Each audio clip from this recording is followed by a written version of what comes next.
अस्सलाम वालेकुम। उम्मीद करता हूँ कि आप खैरियत से होंगे। इससे पहले जो हमने यूवी विजिबल स्पेक्ट्रोस्कोपी के अंदर इंस्ट्रूमेंटेशन कर ली थी, आज हमने करना था प्रेजेंटेशन ऑफ स्पेक्ट्रा। मतलब जो स्पेक्ट्रा यूवी विजिबल के अंदर बन रहे होते हैं उनको हम प्रेजेंट किस तरह से करते हैं। तो हम जो एब्जॉर्बेंस होते हैं जिनको हम लॉग ई या ईटा, जो भी हम बोल रहे हैं एब्जॉर्बिटिविटी इसको कहते हैं।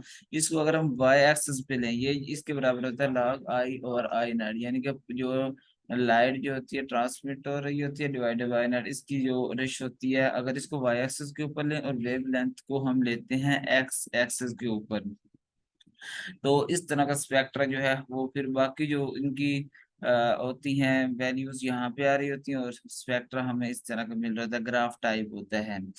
सपोज हमारे पास बेंजोइक एसिड है, उसकी जो वेवलेंथ लैम्डा मैक्स है 230 के ऊपर, जो उसकी लाग ईटा की वैल्यू आ रही है 4.2 आ रही है। तो अगर हम यहाँ पर लैम्डा जो है यहाँ एक्स एक्सिस पे ले लेते हैं और लाग ईटा जो है वाई एक्सिस पे ले लेते हैं, तो अगर 230 हम देखें तो ऑलमोस्ट यहाँ पर बन रहा है, ये देखें हम यहाँ पर बन रहा है।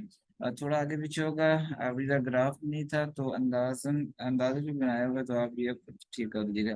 230 बिल्कुल यहाँ पे आ रहा है, तो यहाँ पर 4.2 है, तो ये यहाँ पर 4.2 आ गया सीधा इधर। 4.2 यहाँ पर आ जाएगा एक पॉइंट, उसके बाद है 272 नैनोमीटर।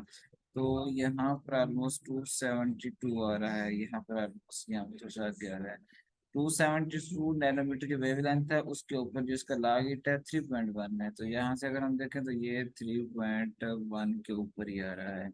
और इसके अंदर जो कहने की बात है कि यहाँ तीन वैल्यूज हैं, लागीटा के वैल्यूज तीन है, तो ये तीन जो है वो मेन पॉइंट है जहाँ पर ट्रांजिशन शो होंगी और यहाँ पर एब्जॉर्प्शन होगी। इसके ऊपर जो है वेवलेंथ के ऊपर जो है वो लाइट एब्जॉर्ब होगी, तो यहाँ पर जो है एकदम से राइज और जो फॉल है वो दिखाया गया होगा। तो इस तरह के जो स्पेक्ट्रास होते हैं, ये बेंजोइक एसिड का स्पेक्ट्रा दिखाया गया। इस तरह के जो यूवी के अंदर स्पेक्ट्रास होते हैं वो हमें शो होते हैं।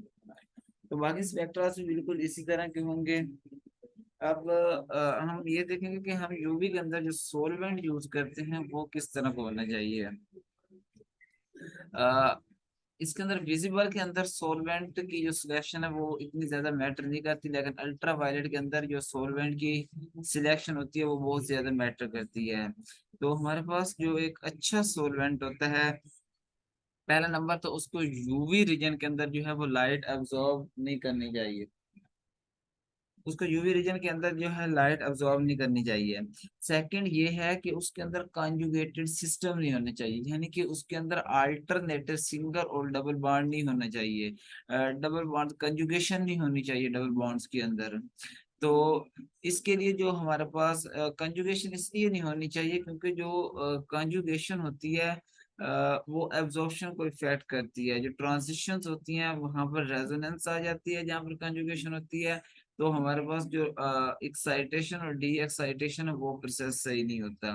तो यहाँ पर जो मोस्टली हमारे पास सोलवेंट यूज होते हैं, वाटर यूज होता है 95%, एथेनॉल यूज होता है और हेक्सेन भी यूज होती है। सेकंड जो हमारा सोलवेंट है उसको ट्रांसपेरेंट होना चाहिए। ट्रांसपेरेंट का मतलब तकरीबन वही होता है कि उसमें लाइट जो है वो नहीं गुजरनी चाहिए, सॉरी लाइट अब्जॉर्ब नहीं होनी चाहिए, लाइट गुजर जानी चाहिए। और थर्ड मोस्टली जो हम है वो नॉन पोलर सॉल्वेंट को ही प्रेफर करते हैं, क्योंकि वो सोल्यूट के मॉलिक्यूल्स के साथ एक तो हाइड्रोजन बॉन्ड जो है वो फॉर्म नहीं करता। इस वजह से जो सोल्यूट होता है वो टोटली फ्री रहता है, लाइट के लिए अवेलेबल रहता है हाइड्रोजन बॉन्ड अगर वो फॉर्म ना करे। तो इस तरह जो पोलर है वो हाइड्रोजन बॉन्ड फॉर्म कर लेता है, तो इसलिए हम जो है वो नॉन पोलर को प्रेफर करते हैं ताकि वो बॉन्ड फॉर्म ना करे।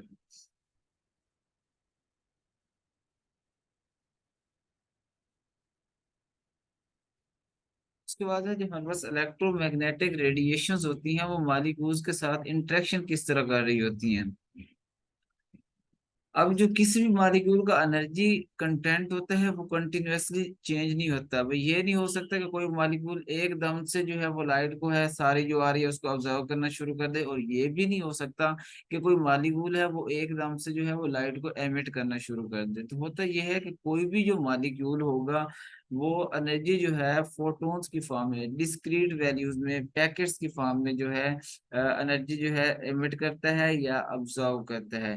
इसका मतलब क्या है कि जब भी किसी भी एटम है, और अब हम एक दो एनर्जी लेवल है उनके दरमियान जो इलेक्ट्रॉन है उसको हम एक्साइटेशन करवा रहे हैं, तो एक्साइटेशन तब भी होगी ना जब एनर्जी अब्जॉर्व होगी। एनर्जी अब्जॉर्व कब होगी? जब वो रिक्वायर्ड वेवलेंथ की या रिक्वायर्ड एनर्जी की वेवलेंथ आएगी या रेडिएशन आएगी, जो उन दोनों के दरमियान लेवल जहाँ पर हम एक्साइटेशन करते हैं कर रहे होते हैं उनके दरमियान एनर्जी डिफरेंस के बराबर एनर्जी आएगी, तभी ऑब्जर्व होगी।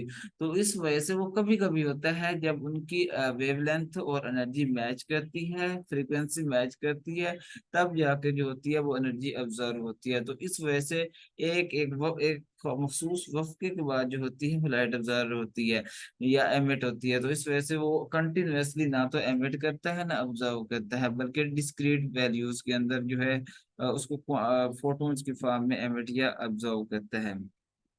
तो जब भी किसी मॉलिक्यूल्स को इरेडिकेट किया जाता है, कोई भी बीम है रेडिएशन की उसके साथ, तो वो बीम ऑफ रेडिएशन जो है उसमें से वो सर्टेन उसी फ्रीक्वेंसी की लाइट जो है वो अब्जॉर्ब होती है उसके अंदर, जिसकी वेवलेंथ जो होती है या फ्रीक्वेंसी होती है उनके दरमियान एक्साइटेशन और डी एक्साइटेड लेवल के दरमियान जो एनर्जी लेवल होते हैं उनके दरमियान एनर्जी डिफरेंस होता है, उसके साथ अगर एनर्जी मैच कर रही है तो तभी वो फ्रीक्वेंसी की लाइट जो है वो ऑब्जर्व होगी। अब इनका इंटरेक्शन ये होता है कि कुछ लाइट अब्जॉर्व हो जाती है और कुछ जो होती है ट्रांसमिट हो जाती है। तो हम ग्राफ बना लेते हैं अब्जॉर्बेंस या ट्रांसमिटेंस को एक्स एक्स वाई एक्सिस पे ले लेते हैं। बाकी जो वेवलेंथ या वेव नंबर या फ्रीक्वेंसी है तकरीबन आपस में इंटरकन्वर्टिबल फॉर्म है, इनमें से किसी एक टर्म को एक्स एक्सिस पे ले लेते हैं और उसके नतीजे में जो हम मेरे पास मिलता है हमें स्पेक्ट्रम मिलता है। ये मैं आपको पहले भी यहाँ पे बता चुका हूँ कि इस तरह का यहाँ पर अब्जॉर्बेंस ले लेते हैं, यहाँ पर वेव लेंथ वेव नंबर या फ्रीक्वेंसी में से कोई भी चीज ले लेते हैं।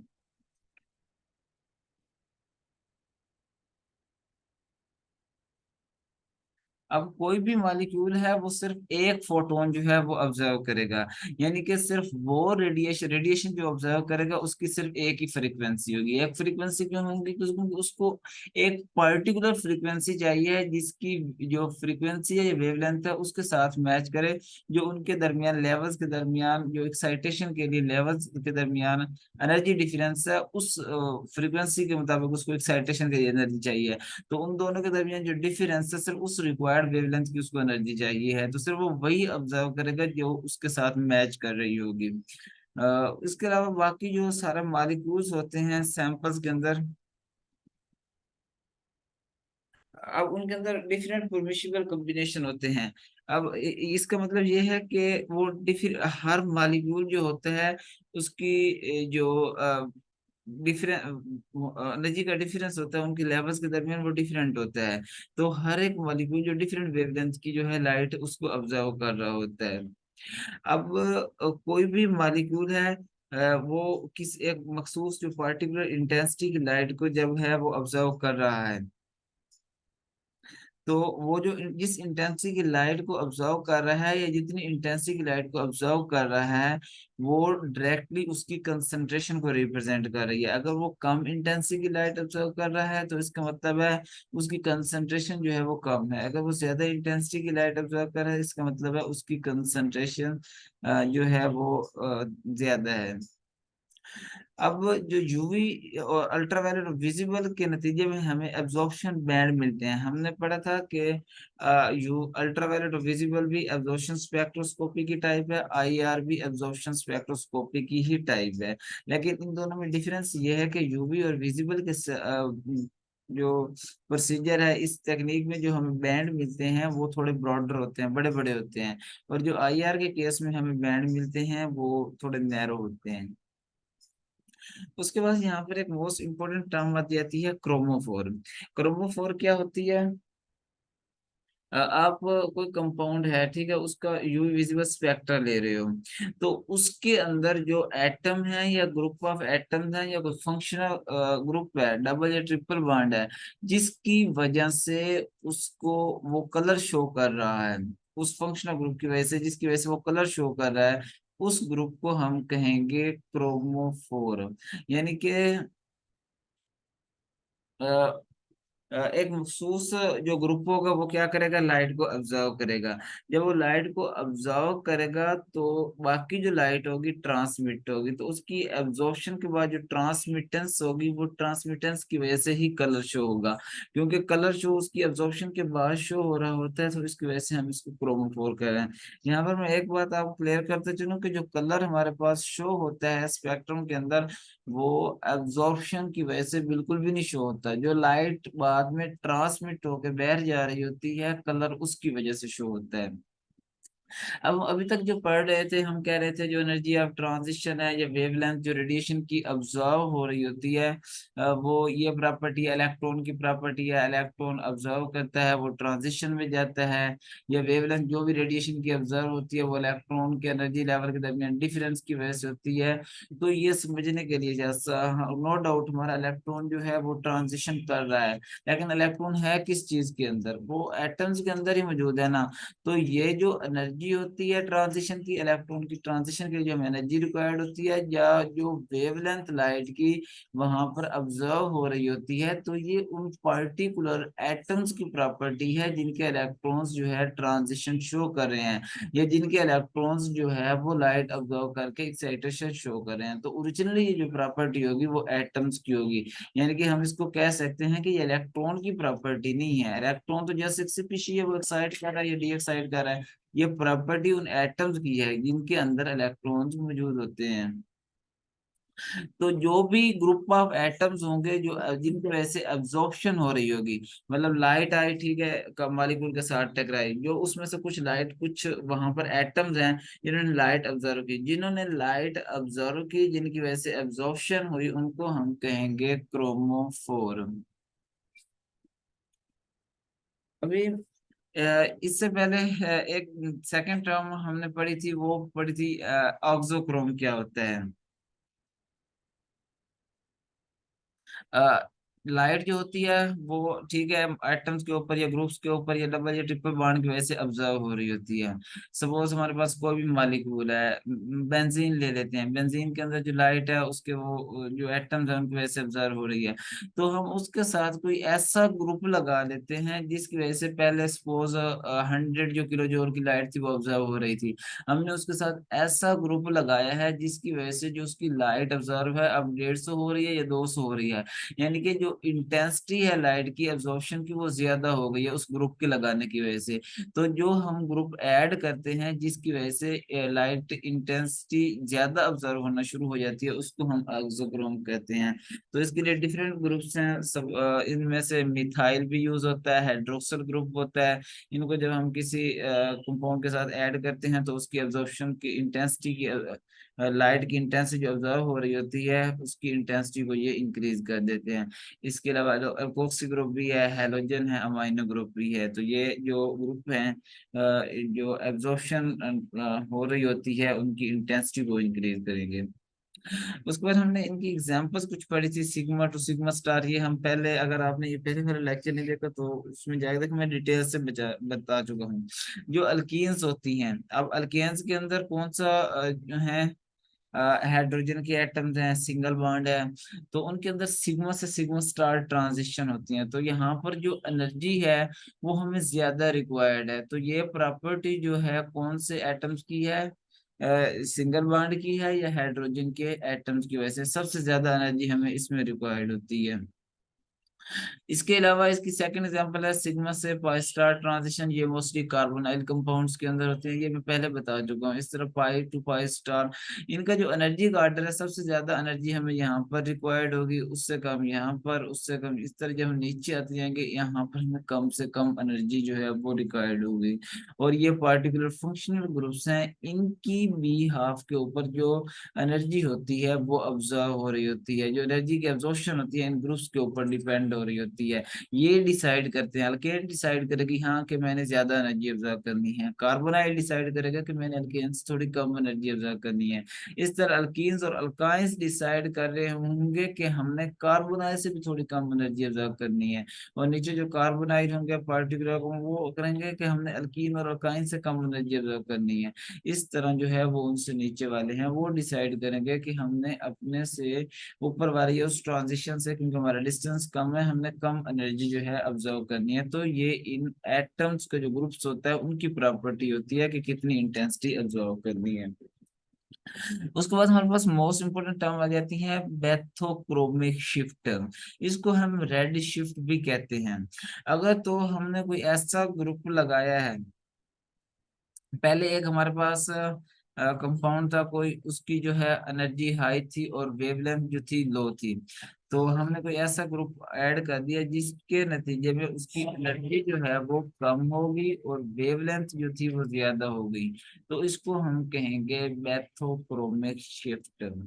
इसी तरह हैप्सो क्रोमिक शिफ्ट है, इसको हम ब्लू शिफ्ट भी कहते हैं। इसकी जो पहले होती है एनर्जी कम होती है और वेवलेंथ जो होती है वो ज्यादा होती है, तो बाद में इसके साथ कोई ऐसा ग्रुप ऐड कर दिया है जिसके लिए एनर्जी ज्यादा हो जाती है और वेवलेंथ जो है वो कम हो जाती है, तो इसको हम कहते हैं हेप्सोक्रोमिक शिफ्ट। ये बैथोक्रोमिक शिफ्ट और हेप्सोक्रोमिक शिफ्ट यानी कि रेड और ब्लू शिफ्ट दोनों एक दूसरे के अपोजिट हैं। रेड शिफ्ट के अंदर एनर्जी कम होगी, वेवलेंथ ज्यादा होगी। ब्लू शिफ्ट के अंदर एनर्जी ज्यादा होगी और वेवलेंथ जो है वो कम होगी। इसी तरह हाइपर क्रोमिक शिफ्ट है, इसके अंदर जो है वो इंटेंसिटी इंक्रीज हो जाती है। अगर इंटेंसिटी एकदम से इंक्रीज हो जाए तो इसका मतलब है वो हाइपर, हाइपर का मतलब होता है ज्यादा होना, हाइपोक्रोमिक शिफ्ट आ जाएगा। उसके बाद है hypochromic shift. Hypo means to decrease यानी कि समान हो जाना। अगर इंटेंसिटी जो है वो डिक्रीज हो जाती है तो इसका मतलब है हाइपोक्रोमिक शिफ्ट हो गया है। उसके बाद ये है एक छोटा सा कंसेप्ट है कंजुगेशन का क्या इफेक्ट होता है।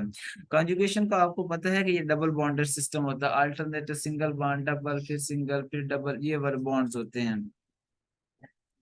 तो कंजुगेशन के नतीजे में ये होता है कि इलेक्ट्रॉनिक एनर्जी लेवल्स जो होते हैं वो एक दूसरे के करीब करीब आ जाते हैं, क्योंकि कंजुगेशन में हमने पढ़ा था कि रेजोनेंस हो रही होती है। रेजोनेंस कहाँ से होती है, एक एनर्जी लेवल से इलेक्ट्रॉन दूसरे में जा रहे होते हैं, एक्साइटेशन डी एक्साइटेशन साथ साथ चल रही होती है, इलेक्ट्रॉन जो होते हैं वो रेजोनेट कर रहे होते हैं, तो उसके नतीजे में इलेक्ट्रॉनिक एनर्जी लेवल एक दूसरे से करीब करीब आ जाते हैं। सपोज हमारे पास पहले ये दो लेवल से इलेक्ट्रॉनिक लेवल इनके दरमियान जो डिस्टेंस था वो ज्यादा था, तो यहाँ पर हमें ग्रेटर एनर्जी रिक्वायर्ड थी, हमें ज्यादा एनर्जी चाहिए थी और कम वेवलेंथ की एनर्जी चाहिए थी। जब हमने यहाँ पर कोई कंजुगेशन करवा दी उस सेम मॉलिक्यूल के अंदर, तो फिर क्या हुआ, उनके दरमियान जो डिस्टेंस था वो कम हो गया, तो फिर अब यहाँ पर हमें ट्रांजिशन के लिए कम एनर्जी रिक्वायर्ड होगी, यानी कि लोअर एनर्जी और ज्यादा वेवलेंथ की एनर्जी रिक्वायर्ड होगी।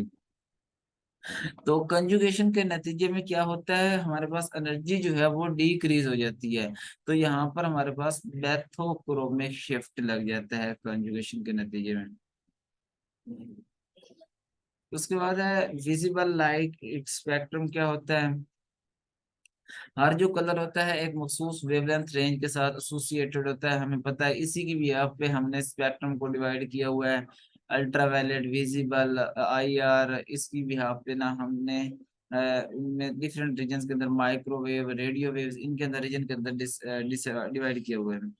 अब जो कलर होता है ऑब्जेक्ट का वो मैं आपको पहले भी डिपेंड कर बता चुका हूँ कि कलर किसी भी ऑब्जेक्ट का जो होगा वो जो लाइट ऑब्जर्व हो रही होगी उस पर डिपेंड नहीं कर रहा होगा। जो लाइट जो है रिफ्लेक्ट होके ट्रांसमिट होके बाहर निकल रही है वो उस कलर का जो वो उस लाइट का जो कलर होगा वही कलर जो है हमें विजिबल हो रहा होगा, वो शो हो रहा होगा। जो ऑब्जर्व हो जाएंगी उनका कलर हमें शो नहीं होगा। अब जो ऑब्जर्व कलर होता है वो फिजिकल फेनोमेनन पे डिपेंड करता है, ट्रांजिशंस के ऊपर डिपेंड करता है। इलेक्ट्रॉनिक लेवल्स के दरमियान हमने ट्रांजिशन डेल्टा जो होता है ई एक्साइटेड माइनस ई फंडामेंटल, इसके बराबर होता है जो एनर्जी का डिफरेंस होता है, एक्साइटेड स्टेट की एनर्जी ज्यादा होती है और फंडामेंटल जो बेसिक हमारे पास ग्राउंड स्टेट होती है उसकी एनर्जी कम होती है, तो डेल्टा इनका अगर हम ले लें तो वो इन दोनों के दरमियान एनर्जी का डिफरेंस आ जाता है। तो इसका जो डिफरेंस होगा, सपोज यहाँ पर एक्साइटेड स्टेट में हमारे पास 10 जो एनर्जी थी, ये एग्जांपल 10 जस्ट समझाने के लिए बता रहा हूँ, और फंडामेंटल में हमारे 5 थी, तो यहाँ पर कितना डिफरेंस आ गया, 10 में से 5 गया, 5 आ गया। यानी कि अगर तो 5 जूल की लाइट वहां पर ऑब्जर्व होगी तो ट्रांजिशन होगी, जब ट्रांजिशन होगी तो उसके नतीजे में बाकी जो लाइट होगी बच रही होगी वो रिफ्लेक्ट हो जाएगी, तो रिफ्लेक्टेड कलर का जो है वो हमारे पास लाइट शो होगा। तो ये डिफरेंट लाइट्स हैं, उनकी वेवलेंथ दी हुई हैं। इनको आप याद कर सकते हो विब गयोर के नाम से, विब गयोर। तो विव, V for violet, indigo, blue, green, yellow, orange and red. तो हर एक के दरमियान, पहले दो के दरमियान 20 का डिफरेंस दे देना, 400 स्टार्ट कर देना है, ये यहाँ पर 20 का डिफरेंस होगा। फिर 40 के बाद 50 का डिफरेंस आएगा, 50 के बाद यहाँ पर 80 का डिफरेंस आएगा। पहले 20-20 का दो में डिफरेंस होगा, फिर 40 का, सॉरी फिर 50 का, फिर 80 का। इसी तरह ये जो लाइट की वेवलेंथ है, आपने इसकी रेंज जो है वो याद कर लेनी है। ये एक मखसूस वेवलेंथ है और ये स्पेक्ट्रम से ही पता चली है, जो मेजर की गई हैं उससे पता चली, तो ये आपको एज इट इज याद करनी पड़ेंगी। अब जो होता है, ये मैं आपको भी बता चुका हूँ कि कलर जो होता है वो लाइट का क्यों प्रोड्यूस होता है। हमने कोई एक ऑब्जेक्ट लिया है, उसको हमने ना वाइट लाइट के पाथ में रख दिया है। अब वाइट लाइट के अंदर हर कलर की लाइट मौजूद होती है। जब वो ऑब्जेक्ट होगा उसमें से जो कुछ लाइट होंगी उनको ऑब्जर्व कर लेगा और बाकी को होगा क्या कर देगा, ट्रांसमिट या रिफ्लेक्ट कर देगा, वो जो ऑब्जेक्ट हमने उसको पाथ के अंदर रख दिया। तो जिन लाइट को वो ऑब्जर्व कर लेगा वो जो होंगी उनका कलर तो वो ऑब्जर्व हो गया, बाकी जिनको वो रिफ्लेक्ट या ट्रांसमिट करेगा उनका कलर जो है वो हमें विजिबल होगा, वही हमें शो होगा। तो जो ट्रांसमिट या रिफ्लेक्टेड कलर होता है उसको हम कम्प्लीमेंट्री कलर कहते हैं।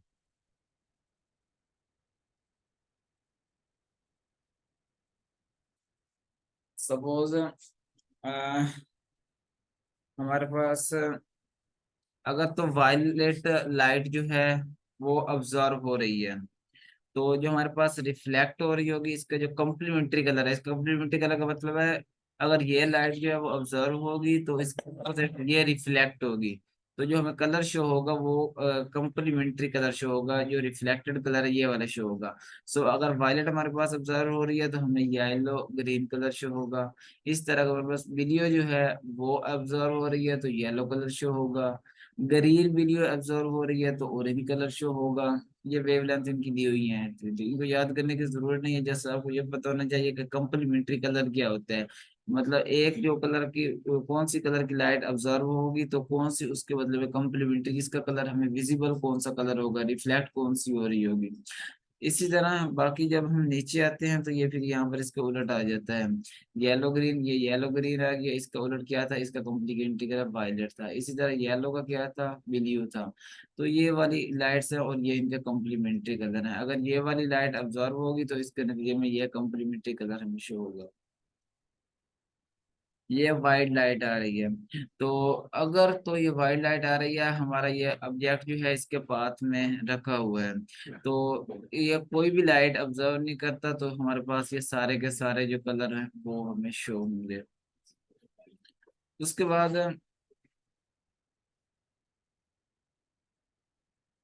ये हमारे पास रेड कलर शो हो रहा है, तो इसका मतलब है हमारे पास जो ब्लू ग्रीन लाइट है वो क्या हो रही है इसके अंदर, एब्जॉर्व हो रही है। जब ब्लू ग्रीन ऑब्जर्व होगी तो यहाँ पर हमारे पास रेड जो है इसका कॉम्प्लीमेंट्री कलर ये हमें रिफ्लेक्ट होगा और हमें लाल कलर जो है वो शो होगा।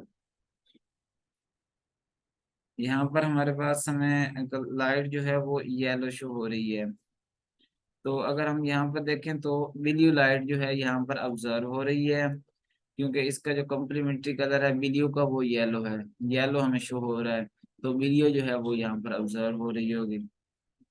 इसी तरह यहाँ पर हमें जो है ग्रीन कलर शो हो रहा है, तो ग्रीन यहाँ पर देखेंगे किसका कॉम्प्लीमेंट्री कलर है, ग्रीन, तो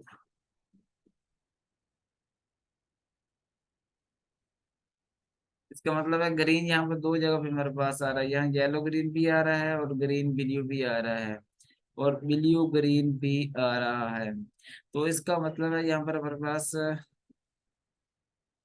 आप कह सकते हैं कि पर्पल कलर की जो लाइट है वो यहाँ पर अब्जॉर्ब हो रही है, और उसके नतीजे में हमें ये ग्रीन कलर जो है वो शो हो रहा है। पर्पल अब काफी कलर का मिक्स होता है। थोड़ी हमारे पास वायलेट अब्जॉर्ब होगी, थोड़ी रेड अब्जॉर्ब होगी, और थोड़ी ऑरेंज अब्जॉर्ब होगी। ये वाली लाइट्स अब्जॉर्ब होंगी, और उसके नतीजे में हमें जो है वो ग्रीन कलर रिफ्लेक्ट होगा और ग्रीन कलर शो होगा।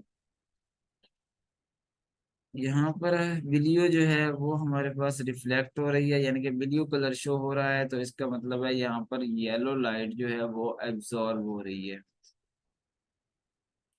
इस तरह यहाँ पर हमारे पास दो लाइट जो है ब्लू और रेड, दो रिफ्लेक्ट हो रही हैं। पहले हम देखेंगे ब्लू, यानी कि येलो लाइट भी यहाँ पर अब्जॉर्ब हो रही है,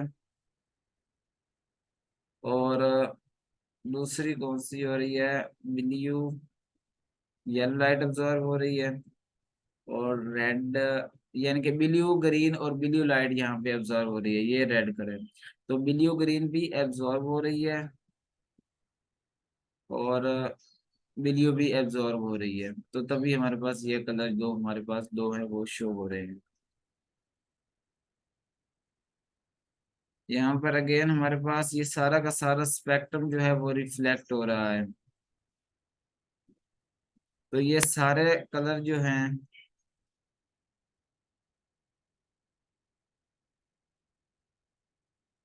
अगर हम देखें तो ये सारे कलर जो हैं वो रिफ्लेक्ट हो रहे हैं।